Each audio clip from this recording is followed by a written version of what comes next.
период сега на грипот ќе дојде наскоро, како се подготвуваме, дали вакцините се веќе обезбедени? Па да, тоа е задача на Министерството за здравство и центрите за јавно здравје.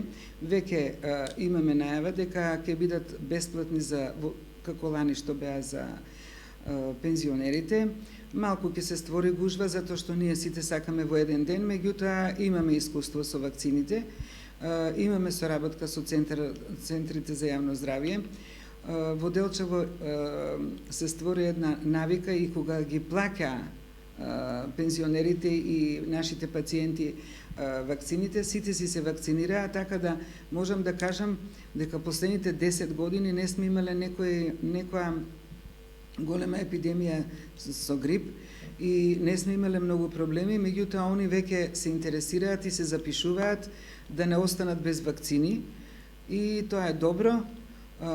Телефоните се тука, телевизиите ќе објават и ќе почнеме со вакцини и центрите за јавно здравје ги прават тие вакцини, меѓутоа со наша помош ние им помагаме ако има потреба и се постигнува. Искуство имаме,